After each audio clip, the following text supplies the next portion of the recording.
Joining us now to talk more about the major news we've just reported, that congestion pricing right now basically squashed by the Trump administration.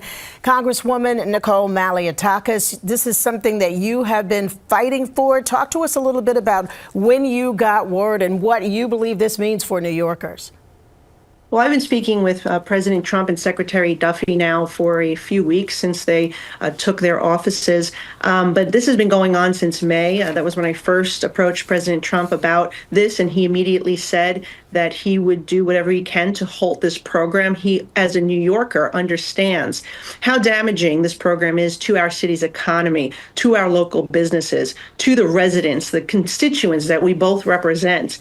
This was an unfair toll, particularly considering the residents that I represent in Staten Island. They are already tolled to connect to the rest of the city.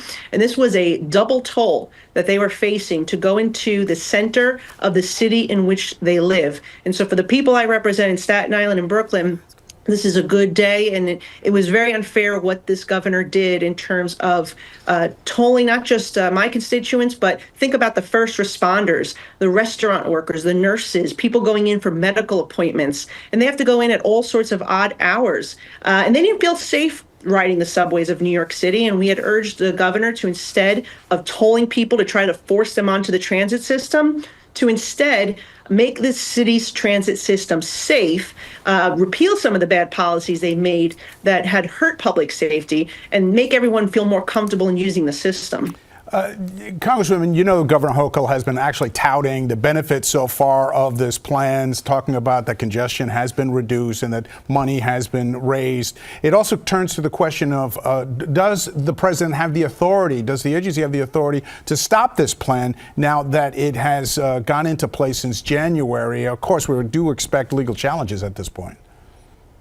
Well, they certainly do have the authority to reverse the decision made by the previous administration. Remember, President Biden rubber-stamped the congestion pricing plan without ensuring that a full and thorough environmental impact statement was conducted as required by federal law. Is one of the reasons why I'm a party in the lawsuit to stop congestion pricing, which also needs to have its day in court. The president is right here in using his authority to reverse this, not to mention that it is a federally constructed roads and highways that were being tolled here. And that was another angle, and that's the angle that Secretary Duffy points to in his letter. But also remember the New Jersey lawsuit that was recently in court, where the judge said that federal highways should further study the impact that this would have on residents. And so he is within his right to reverse the previous administration's rubber stamping of this program.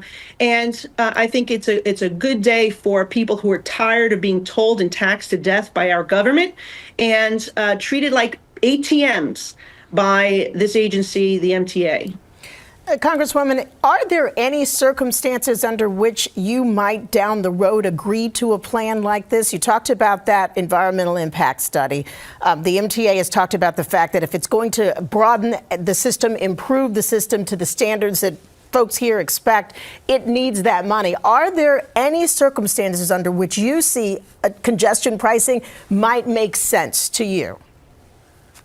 Well, I won't support any plan that double tolls my constituents to drive into the center and the city in which they live. But what I will say is about a decade ago, Sam Schwartz had a much better plan, and his plan actually spread the toll burden evenly throughout the city of New York. And not only the toll burden, but the traffic was made proportional. I never supported that plan because I needed to have a cap on the tolling. But that plan made much better sense as it relates to moving the traffic proportionally throughout the city, so there isn't one particular artery where there is a backup, and tolls like the Verrazano Bridge wouldn't be so high.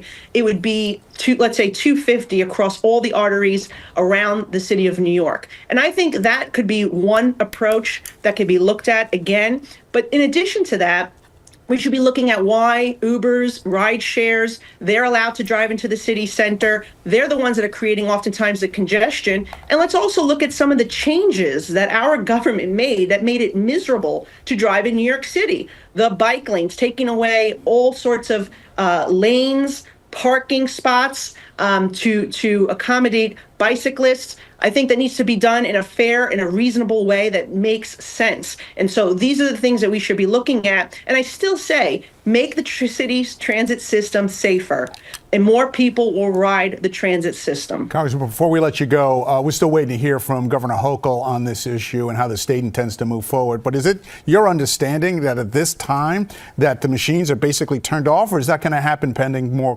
court appearances? Well, I believe it's they should be shut off at this time. I believe that that's where it's at. The president has made his decision here. The Secretary of Transportation has rescinded the approval from the Biden administration, and therefore now these cameras are operating legally, as far as I'm concerned. All right. Congresswoman Nicole Malliotakis, as we've said, huge breaking news. Thank you so much for talking with us this afternoon.